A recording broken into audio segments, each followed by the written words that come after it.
Hello, little listener.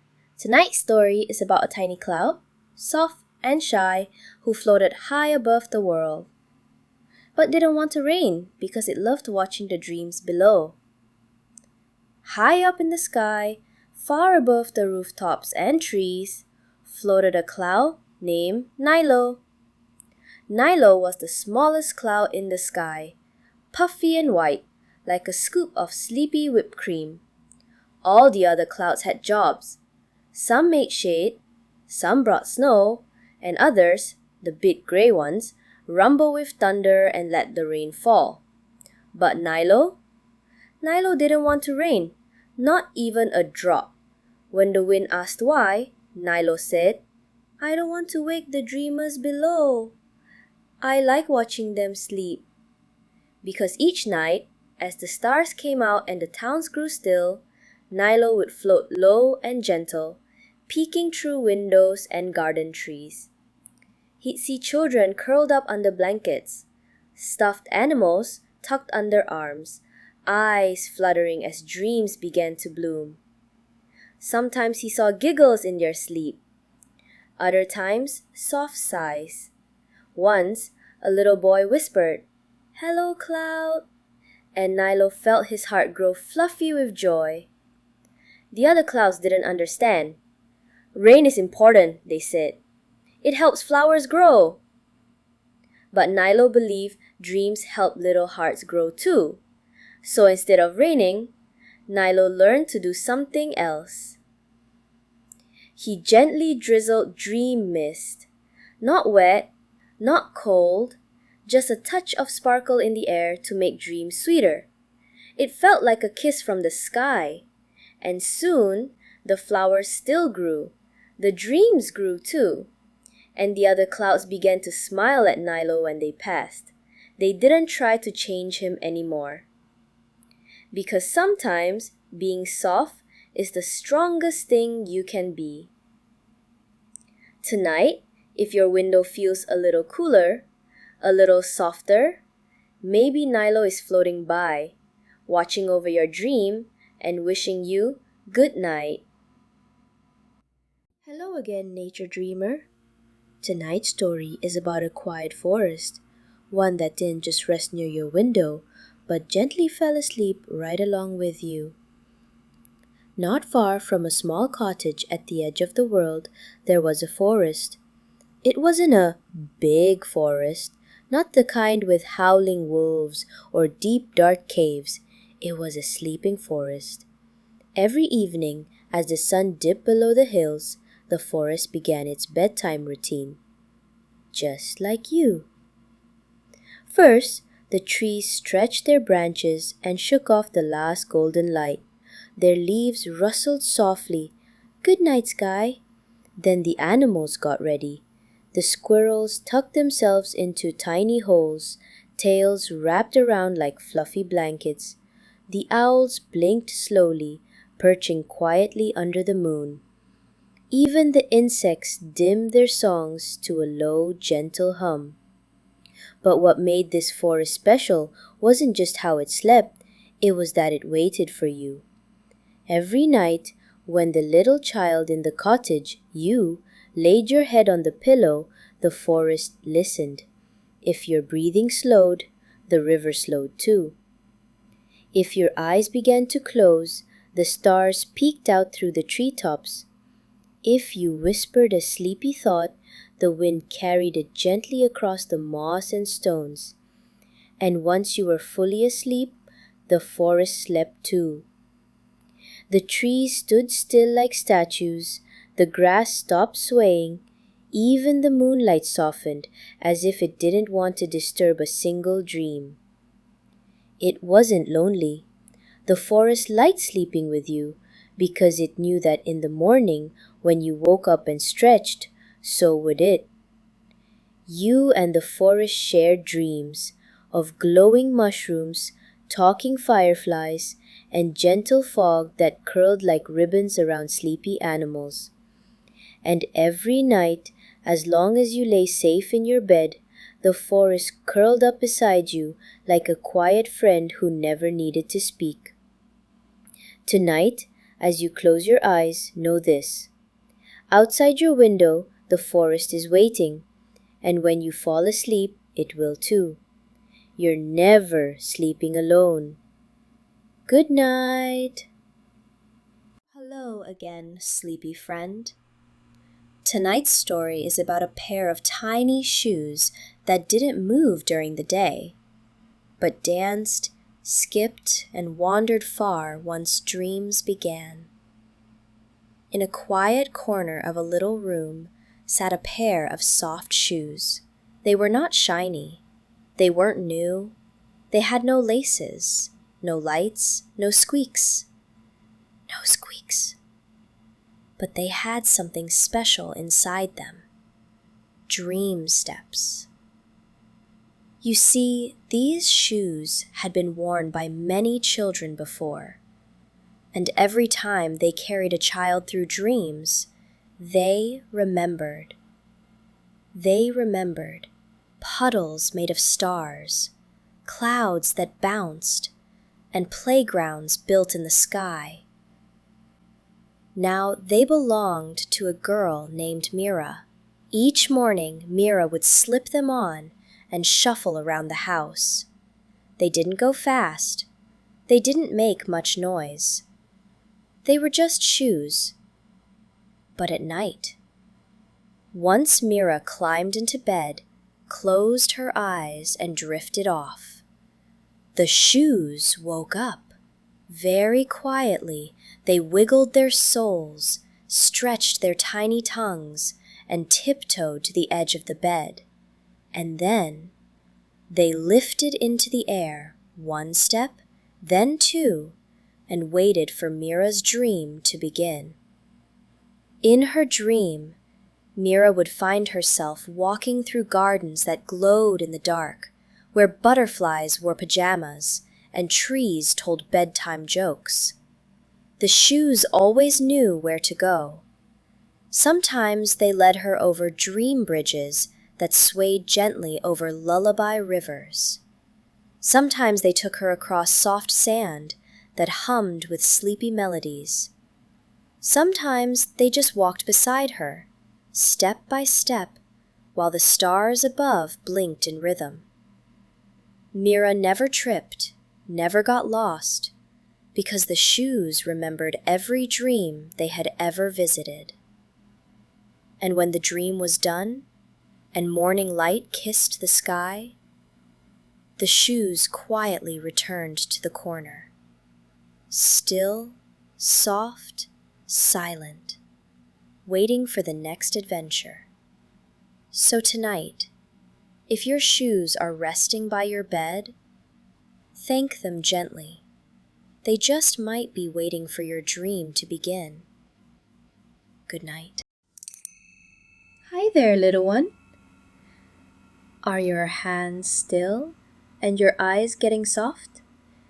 It's the perfect time for a quiet story about a crayon that only came to life when the world was fast asleep.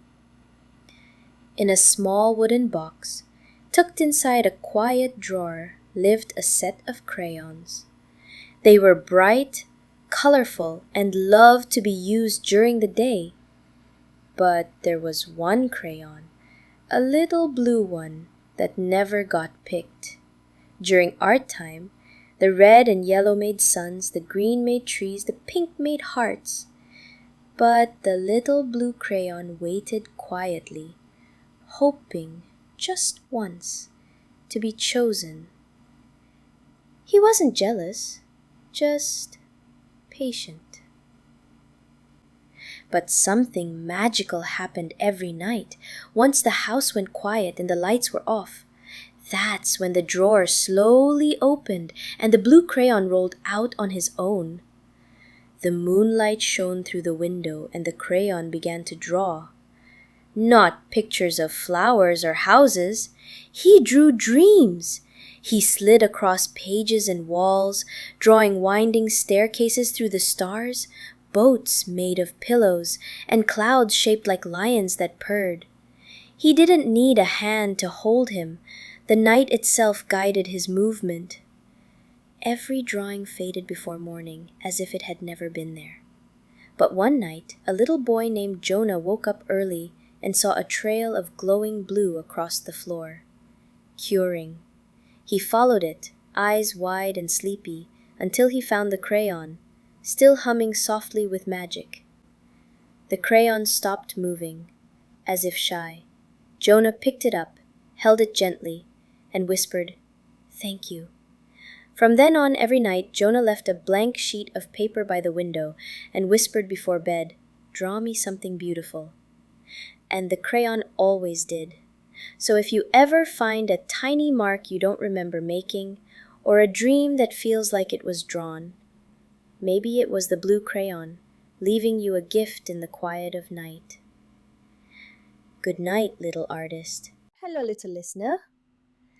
Tonight's story is about a tiny cloud, soft and shy, who floated high above the world, but didn't want to rain because it loved watching the dreams below.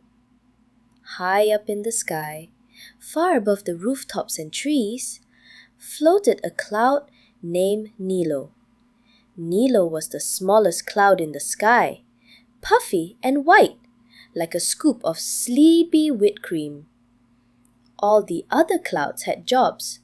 Some made shade, some brought snow, and others, the big gray ones, rumbled with thunder and let the rain fall.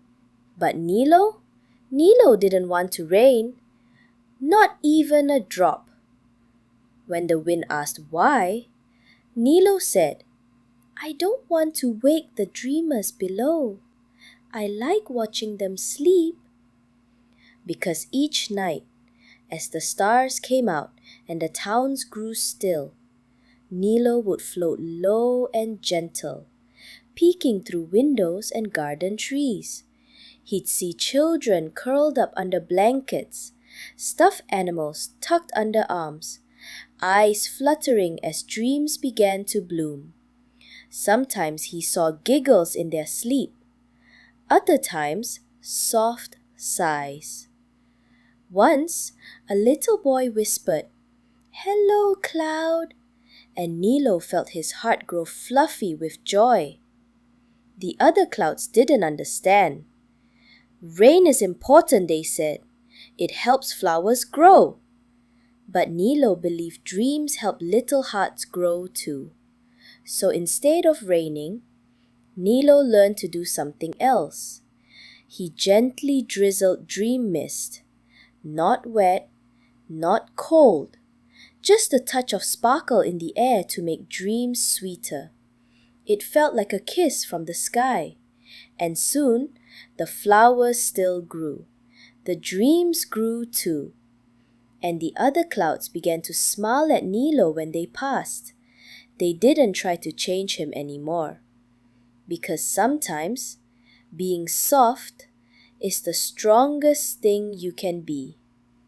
Tonight, if your window feels a little cooler, a little softer, maybe Nilo is floating by, watching over your dream and wishing you good night. Hello, gentle dreamer. Tonight's story is about a very special pillow, one that was more than just soft, because inside it bloomed a garden made just for dreams.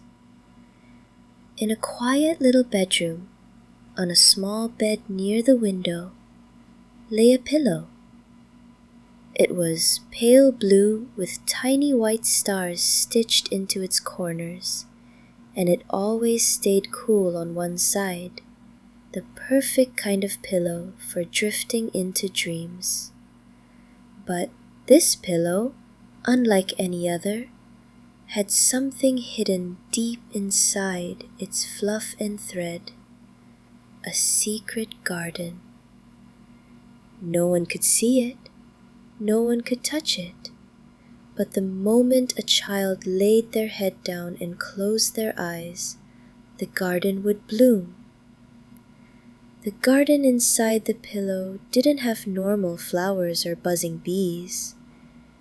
It had glowing dandelions that floated like wishes, trees that hummed lullabies, and ponds where the water sang softly when the wind blew.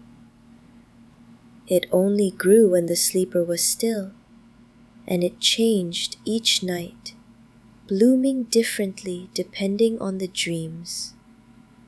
For a girl named Amira, the garden grew tall sunflowers that told gentle stories with their petals. For her little brother, Milo, it was filled with soft moss where toy animals came to life and cuddled around him. The pillow garden was never the same twice. Sometimes there were fireflies that giggled when touched. Sometimes the moon dipped low and left a silver path through the trees. And sometimes the child would walk through the garden in their dreams, barefoot and smiling, gathering flowers made of kindness and hope. No loud noises, no chasing, just calm, just wonder.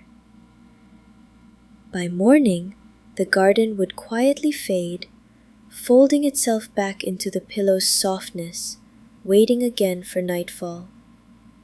The child would wake feeling rested, safe, and somehow happy. Even if they didn't remember the dream, their heart did. And the pillow, always quiet, always still, held their garden safe until the next night. So tonight, when you rest your head, remember this. Inside your pillow, a garden may be waiting. All it needs is your dream to begin. Good night. Hello, little one. Tonight's story is about a single yawn, so gentle, so quiet, that it floated through the sky and helped the whole world fall asleep. In a quiet cottage near the edge of a sleepy forest, a girl named Mila let out a long, slow yawn. She had brushed her teeth, hugged her favorite stuffed bear, and climbed under her blanket. Then, with her eyes half closed, she yawned. So the softest, sleepiest yawn you've ever heard. But this was no ordinary yawn. This yawn was made of calm. It was light as a feather and warm as cocoa. It slipped out of Mila's mouth and drifted up and out through the window into the starry sky. The yawn floated gently, like a bubble made of dreams. First, it passed a barn where baby animals were rustling in the hay. As the yawn floated by, the lambs and calves blinked slowly and lay down to sleep.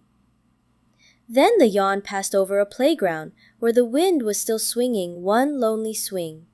The swing slowed, then stopped. The whole park took a breath.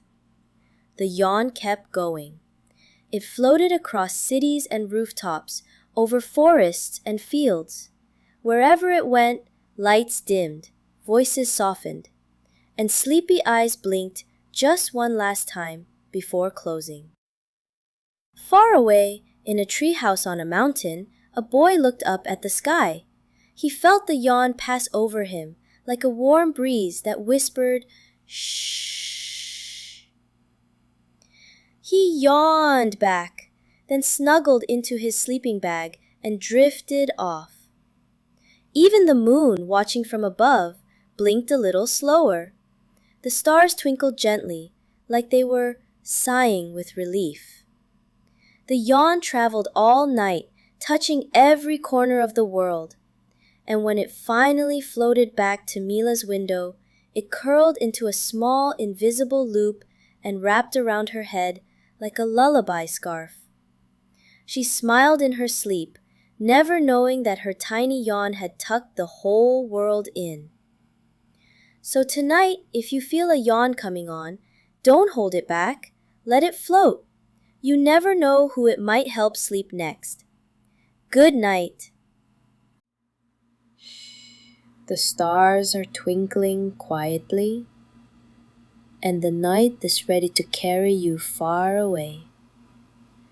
Let your eyes grow heavy and listen to a gentle tale about a dream that found the softest way to travel.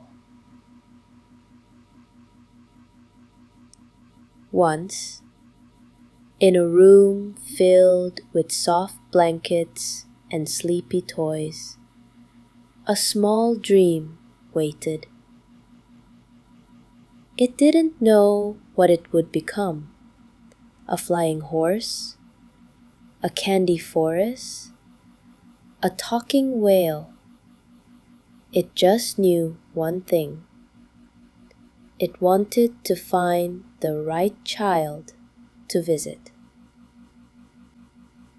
But dreams are light, so light that they can't walk or run or fly. So the little dream waited until, through the window, floated a tiny white feather. It swirled and spun in the air, glowing just a little in the moonlight. The dream reached out and hopped aboard, nestling right into the curve of the feather. Together, they drifted through the night, past rooftops and wind chimes, over sleeping cats and quiet gardens. The dream whispered stories to the feather, and the feather carried it faster and farther, with no sound at all. Down below, in a cozy room, a child named Mira turned in her sleep. She was almost dreaming, but not quite. The feather dipped low, danced through the crack of her window, and gently landed on her pillow. As it touched the fabric, the dream leapt off, right into Mira's thoughts.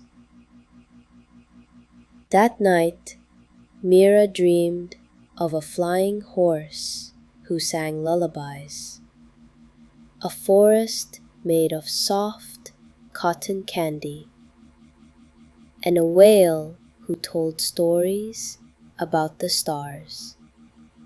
All thanks to a feather and a dream that waited for the right moment.